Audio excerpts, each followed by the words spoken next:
Welcome back to Bomba Live, the talk show. You've been waiting for it your entire life. Thank you so much for joining us. D- Subscribe and download Bomba Live anywhere you can download a podcast as an audio on the audio platforms, as well as subscribe to our YouTube page and follow us on social media. You know the tragedies, the latest set of tragedies that have impacted our community in Allen, Texas, and Brownsville, Texas. I think we're tragic on so many levels, but one of the issues that really came to the fore with these tragedies was that not only were the assailants Latinos, but they were on some level associated and pretty clearly were impacted by white supremacy and racist views, and that impacted this pathology of violence and uh, and anti-immigrant and anti-diverse communities pathology and Arturo Dominguez, our very acclaimed writer and analyst, political analyst in our community, really called the question to challenge us thinking about the fact that white supremacy is and within the Latino community has been there and people haven't been paying attention. So we really wanted to have this conversation on Bomba Live, the talk show you've been waiting for your whole life, to really challenge this concept of we cannot call on the larger society to address and work on eradicating racism unless we address it within our own community. So we really appreciate writer and thinker Arturo Dominguez for his first of, I hope, many appearances on Bomba Live. Arturo, welcome to Bomba Live. Man, thank you for having me on, Ray. This is a good experience. I'm like so looking forward to this conversation. It's one that needs to be had for sure. There's no question about it. Un saludo, lo cubano. I always try to bring in the Caribbean flavor, Yeah, and from coast to coast and various commentaries. The Cubanos, especially with me, come up with my sports. Shout out to my homie Nissan Leon, the Cuban Lion. You got to follow him on Twitter, brother. He's a great follow, and especially with the sports and just Caribbean life, we're always in touch. And so much respect to our Cubanos that are support the show. Arturo, so I wanted to bring you on, especially because you wrote, I think, a very provocative, thought-provoking article entitled Latinos and White Supremacy. And you can let us know where people can see the article. But why don't we just start with, from the beginning, what was your initial reactions when you found out that Mauricio Garcia and the other assailant in McAllen, Texas, and the assailant that killed, 7, 8 people in Allen, Texas, at the mall, harbored white supremacist viewpoints? yeah.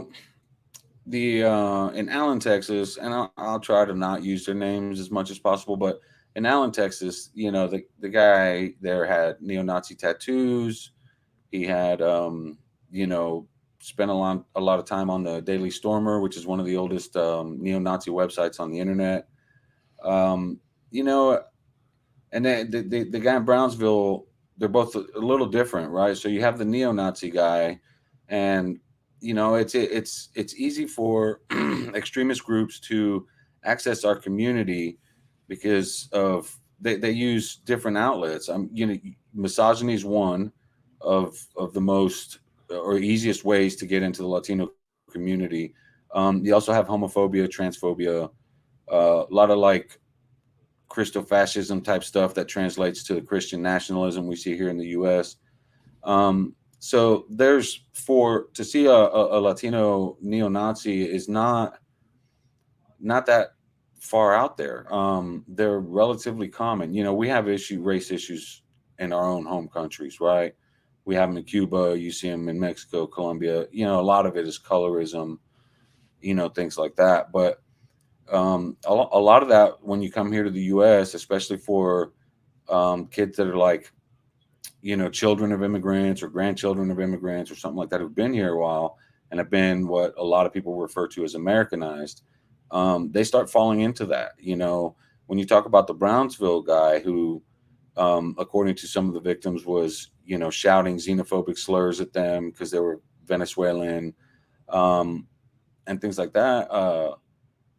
That's where that comes from. Like they guys, I for him, he obviously adopted his views through like gang culture, prison culture, because we know in prison white supremacy is a big deal.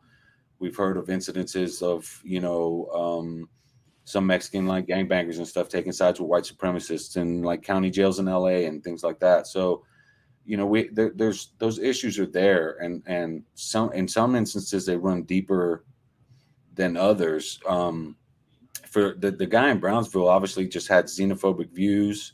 He's one of those that was expressing what I like to refer to as white grievance, because you hear it from white people all the time, where they treat asylum seekers and migrants as if they're taking something from them. And the reality is that most migrants, especially from Latin America, they're coming here to take jobs Americans don't want.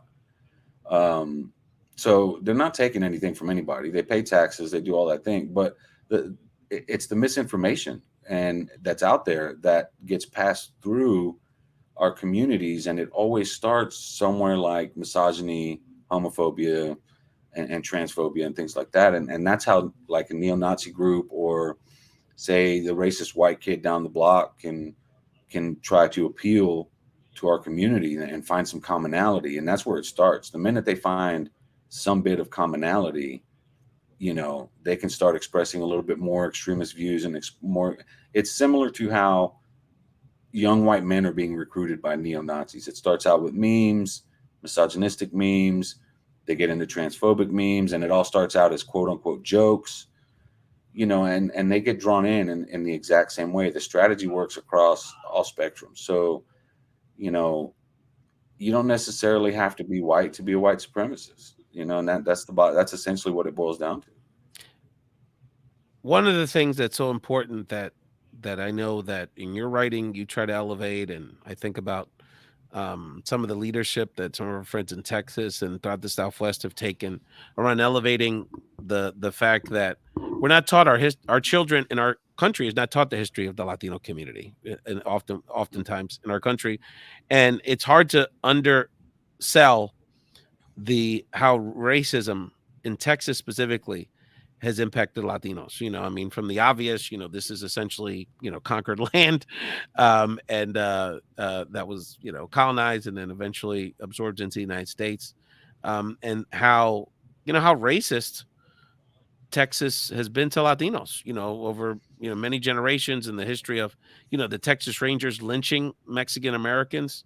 That wasn't very long ago, frankly, and we're seeing that in the policies in the modern day of Governor Abbott, from very anti-Latino immigration policies to a lot of these social policies, which overwhelmingly disproportionately hurt Latinos as it relates to healthcare access, and anti-labor policies. The list goes on, and freezing, working people, during that, because of the lack of care and oversight of the electrical grid. And so, this is when you're besieged by it for generation after generation, you internalize it. And I ask people, when people ask, well, how could they be Latino, or why would Latinos, wh- why could Latinos like Trump or believe in this stuff? It's like, well, why would it doesn't make sense for anyone to buy into him or buy into these ideologies, because these are all just, ridiculous concepts to divide us. But B, think about how much Latinos hate themselves when it comes to this stuff, because I'm a little darker, or my skin's a little, or I'm shorter, or my features are more indigenous, or my hair's curlier, or so that's it's so insidious that people would rather deny what they see in the mirror than feel good about themselves and being Latino. And that's also what leads to some people, unfortunately, buying into white supremacy. Yeah, you made me think of Enrique Tarrio. Obviously, he's first to come to mind because he was so prominent, so out there, and there was a lot of spotlight on him.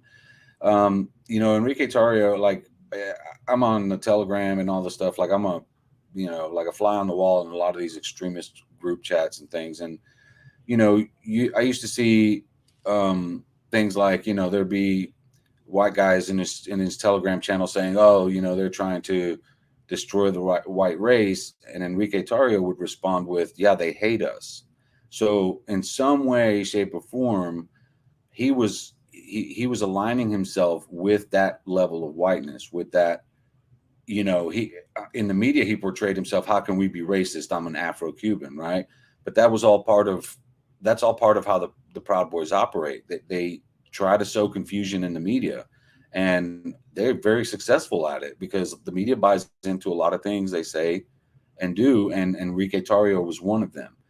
The media played a big role in elevating him and opening up the Proud Boys to Latinos, to Black people, because he essentially looked like both.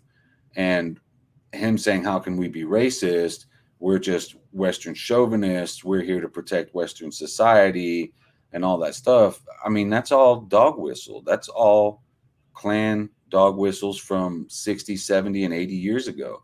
So, the parts of history that you're talking about is we need to have ethnic studies in schools for one. Like I'm in total agreement with Tony Diaz, the El Libro Yes. Traficante, I'm right? glad you He brought him he up. That was the name I was trying to come up with. Tony right, and is a big he leader in it. always mentions the importance of ethnic studies in school, and I'm a big proponent of that because ethnic studies would cover all Black history, would cover Latino history, would cover all ethnic history in the U.S. That's not necessarily white centered. Um, there's that part of history that we're not teaching our kids, the Latino community, but you also have the schools are not teaching the history of white supremacy in this country, the legacy of lynchings and redlining, from lynchings to redlining to the constant oppression of Black people, and how that translates to the oppression of Latinos and other minorities in this country. Because everything they ever did to the Black community, they're using it against us because it worked. But And the reason it works is because people are complacent. They don't want to talk about it. They don't want to dig in. you've hit on. I want to get to that, but I want you hit on a few things I want to comment on and get your reaction. The first one is speaking to your point about people just us not having that education. So it's Asian American Pacific Islander Heritage Month. Much respect to our Asian American Right. brothers and sisters, and we'll have some content related to that later in the month. And a good friend of mine contacted me yesterday and said, Ray, we had an API appreciation day at work, and we had they got it catered, Asian American business, and we had someone speak on Asian American community at the event, and they talked about the harkening back to the Japanese internment camps of the 40s. And then they made an analogy to, well, if you think that's ancient history, and by the way, that wasn't really that long ago. I mean, there's people still, George Takei's still alive, and he died, Right. right? So that wasn't even really that long ago. And then look at the modern day, and they brought up, the anti-Asian slurs that Trump would often use, and China flu and all that, and then some of the anti-Muslim rhetoric in particular. And they said a bunch of the white people left the lunch because they were so uncomfortable with it and they felt insulted. It's like, well, it's just the truth. It's just facts.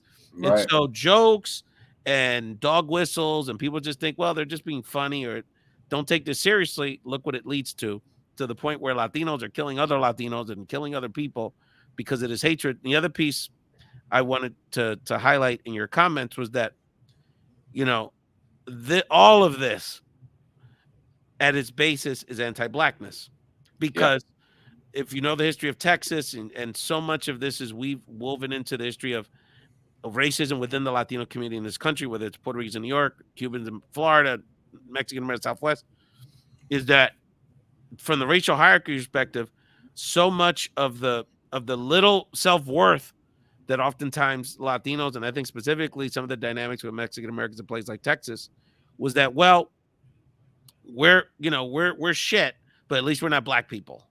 So we have someone else we can look down upon and separate ourselves and try to get closer to whiteness because at least we're not black. And part of that psychosis is being racist towards black people and disassociating yourself with black people. And then that's not too far off from the Latino immigrant that maybe is a little darker than you. So what have you seen in your reporting? Can you share a little bit more, Arturo, in your reporting around this dynamic around this speaks to a bigger question related to anti-blackness within the Latino community.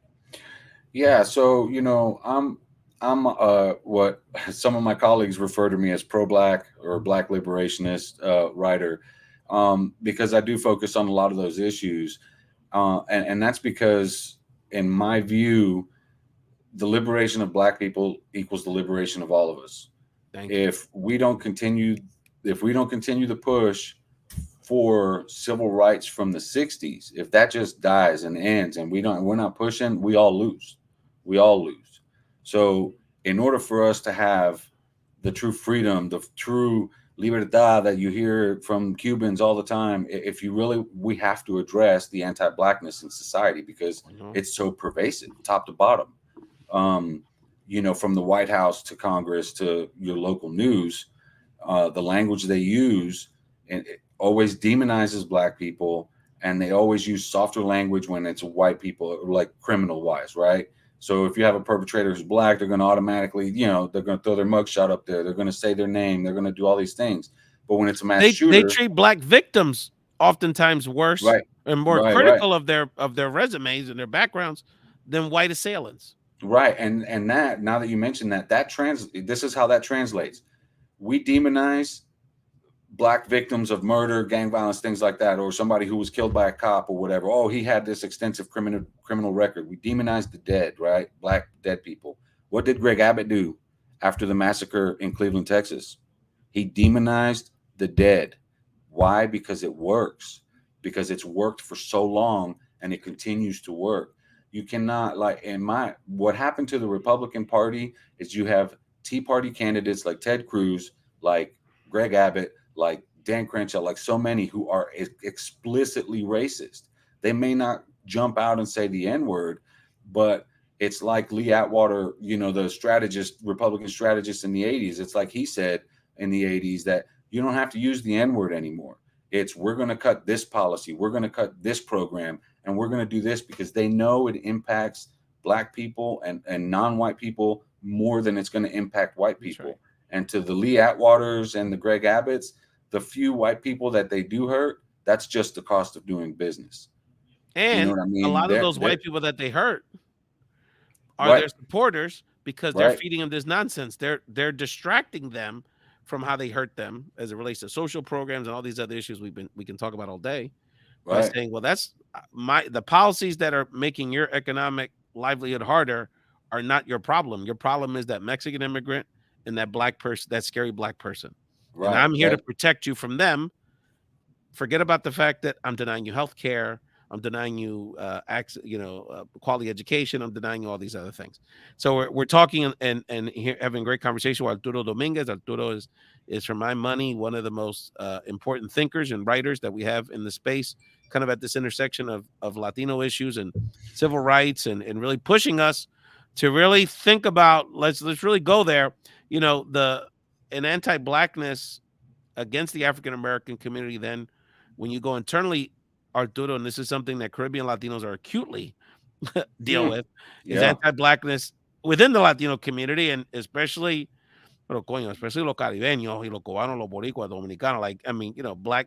Our blackness is such a big part of who we are genetically and culturally, and we still deal with a whole lot of racism within the Latino community to this day. Oh, we do, and we see it a lot, right? Like you said, look, Caribeño, like we all have that issue, a lot of it is colorism and things like that. But, when you come to the United States, for example, my stepdad's Jamaican. He's been my stepdad for 30 years now. I consider him a father to me, right? He's been there more for me than my father, unfortunately. But so you come to the U.S., right? He has a whole entire cultural identity. And he and I get this from a lot of Caribeños. He despises the fact that people just see him as black. It's not anything against black people. It's that they're erasing his cultural identity by just saying, oh, you're just another black man. So I see where a lot of Afro-Latinos take exception to that. I can understand that because I don't like just being told I'm white. I told all my friends, anytime my friends ever hear me speak Spanish, whether they're white or whatever, they always like, I thought you were white. And I'm like, well, I am. I'm a white Cuban. But their response is always, yeah, but you're not white. I'm like, and for the longest time going through high school, I'm like, what the hell? That's the first time I heard that was in Texas, by the way. So ridiculous. I'm like, what the hell they mean by I'm not white? Well, you know how many times I've heard from Caribbean Latinos, and well, let me go specifically with Puerto Ricans. And you see this to this day. There's podcasts I watch and there's social media where an Afro Puerto that generally people would consider a black facing person. They want to make it clear, like, yeah, I might be trigueño or I might not be light skinned, but I'm not black. Right, Where you say prieto, or however we say it, yo no soy bien, yo no soy prieto. I might be bonito or negrita, right, so we're always we're always trying to find someone to distance ourselves from that doesn't, in that colorism spectrum. right, Like there's a difference between people that maybe have the skin color that are lighterish, but then one has like more ethnic features, whether it's their body type, their hair texture, their lips, their darker eyes, as opposed to someone that has the same, there's all these ridiculous like variations, but we're all buying into whiteness because none of right. that none of that matters, and none of them makes you less beautiful or ugly or anything. So it really impacts people on such a personal level, and then that extends into our political leanings. Right, and that one of the things that I like about Cubanos is like, especially in Cuba, because they don't talk race. The problem with Cuba is they never addressed racism. Yeah, Um, that's right. but culturally, but they don't talk race, which is Cubano, and that's it. A big part of my family are Afro Cubans they're still on the island, and we talk about this colorism and stuff, and this is something I dealt with personally in my life because my grandfather was extremely racist, and he basically disowned all the black people in my family, like all the Afro Cubans and everything. And Mhm. when he came to Florida, when he came to the U.S., he went to Union City. That's where I'm from. I was born in Hoboken, but I was came up in Union City. Um, he made sure that the white side of the family made it here. He came through. He came after the revolution. He was one of the first to leave. He wanted to make sure toda la familia, as long as they were white, got here. He basically abandoned everybody else. I'll never forgive him for that. I didn't learn that till after he passed. Broke my heart because I love the man to death. I had no idea he was racist at all. But there, for example, like my mom, she for the longest time, when she got remarried, didn't tell them that she married a black man, a Jamaican, Mhm. because she was afraid of what our family that we have in other parts of the world and other parts of the country might say. It took her a while, but I don't know if it was convincing for me or my brothers or anything. Just tell them, screw it, whatever they think. Who cares? If they disown you, fine, disown them. You got you have a man you love, you're comfortable, you're doing well, just forget it, just tell them what it is, and that's it. They have to deal with it. Why do you have to deal with it? It's not your problem, that's their problem. So eventually she told them, and I don't think anything really bad happened, but you never know what they're saying in the background, you know what I mean? Yeah, So yeah. we've dealt in my family, we've dealt with this a lot, and the way I see my stepsister and things like that, she's an assistant principal. The way I see how she gets treated, she's a black woman. She was born in Jamaica, but she, for all intents and purposes, she's a black American. She's such a great human being, and the things that she's gone through break my heart. So like, I see and I know what black people go through, but I'll never understand what it feels like. I'll Mhm. never know that because for all intents and purposes, I'm white passing. I drive a big diesel truck. I live in Texas, right? Cops don't fuck with me. They don't, excuse me, cops don't mess with me. So they see me rolling down the street in my diesel, and I don't get messed with. Um, that said, I know guys. I've worked in the trades most of my life before I had a stroke at 40 and became a journalist. So I worked in the trades. I've seen a lot of Latinos, like Hispanics, especially here in Fort Bend County. Um, they pull people over just for having a Latino name. They run everybody's plates and Yep. they get everybody out of the car. They want to make sure they have their papers. They want to make sure they're not illegals. They accuse them of Mhm. smuggling, accuse them of having drugs. Like I've seen whole trucks of people on their way to work, guys following me, and I have to pull over and asking the cop, like, what the hell's going on? And, they proceed to tell me, oh, he's just, making sure. And it's just so frustrating because it's, like I said, if we want to truly fight, this is the same thing that they put black people through. If we want to truly fight for libertad in this country, we have to, absolve this country and just wipe away this white supremacist ideology. This is one of the reasons why I attack whiteness so often. When I say white Latinos don't exist, obviously we do. I'm looking at one, right? I look at one in the mirror every day. When I say we don't exist, it's because we don't exist to white society in America. Like everybody around here, like I told you, I'm not white according to them. I might be a white Cuban, but I'm not white because I get the only way I could sum it up is there's colonizers and then there's the colonized. The colonizers are people with direct lineage to Europe. The colonized are anybody else. If you have any kind of lineage that goes through the global South, you're not white. Yeah. So well, these are all social contracts too. Right, social constructs, right? And this is all in the because U.S. they're right? also trying to hold on to their whiteness. Absolutely. So on some level, they're not trying to include you into that party, on some level. We're Right. talking to Arturo Dominguez about this phenomenon that we've seen manifest itself with these terrible incidents in Texas, Latinos in white supremacy here on Bomba Live, the talk show you've been waiting for your whole life. Arturo, any other anything else related to the article? And let people know where they can read the article and read some of your work on these issues. Well, this article in particular, it's on my Substack and it's on Medium. It's also on Patreon. To find me, just look for @Extreme Arturo. Extreme Arturo. I say Arturo because a lot of white people can't roll their R's, so I got a lot of black friends that can't roll their R's too. So I got to do the Arturo. But yeah, it's @Extreme Arturo. That's pretty much everywhere: Instagram, Facebook, Twitter, Medium, Substack, Patreon. Then the only other issue, that I want to bring into this I feel is directly related is how immigrants are portrayed in the media. I think it was Julio from Futuro Media posted a thread of screenshots of headlines the other day, and it was every outlet. It was from Fox News to MSNBC to CNN. They were all using militaristic type language in their headlines regarding the border. And the reason why we have the issue that we have now, it's bipartisan. Obviously, it's been Democrats, Republicans, whatever. But this is trying to conflate immigration with national security, and that happened after 9/11. And here we are, 20 whatever years later, and we're using militaristic type language to refer to the border. And to me, that translates to the xenophobia and the racism we see, not just from white people, but in our communities as well. I mean, it's normalized.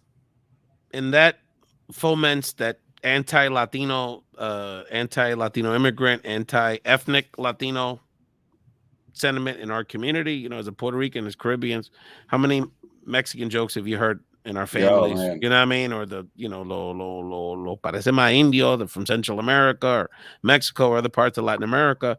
And so, the racism and the anti-indigenous racism is another dynamic, and we saw that in the LA City Council fiasco, where you had Mexican Americans, some of them pretty ethnic looking, putting down other people of Mexican descent because they were from more indigenous parts of Mexico, like Oaxaca. So, these dynamics are something that on many levels, similar story I have to your Arturo, my family, 110 years ago, with my great-grandfather, who was of Spaniard descent in Puerto Rico, blue eyes, the whole thing, rubio, married my great-grandmother, Paula Bermudez, who was indígena, 100% taína. And the same thing, the Collazos cut off that whole wing of the family. And so I don't have much of a connection to my extended Collazo family outside of my grandfather and his siblings. So, these, when I mention that story, Arturo, inevitably, there'll be 2 or 3 people that'll reach out to me after the show that'll share their story with me around how the same thing you just said, one tia married a darker skinned guy and cut off that wing of the family. And there's a lot of pain and hurt over racism because it impacts us personally in these ways. And so, and obviously, not that this is the moment to feel, sorry for the assailants, because what they did to kill people and hurt people is tragic. But, obviously them brothers were going through a whole lot of pain on a whole lot of issues that we'll probably never fully understand. But, we're not going to be able to resolve these issues of gun violence and just extreme violence in our society unless we, on many levels connect with these disaffected young people. Most of them are men and most of them are young. So, but Arturo, let people know before we wrap this edition of Bomba Live, anything else you wanted to share, anything else you're covering that you wanted to share here and on this edition of Bomba Live? No, I'm in the moment. I'm covering the border. Some new stuff that Homeland Security and Department of State made some rule changes at the last minute, which is sure to confuse asylum seekers coming to the border, and make the situation worse. So I would suggest keeping an eye on the border. I predict a lot of inhumanity in the next coming weeks, Yes. and I predict that they'll use national security as a justification for it.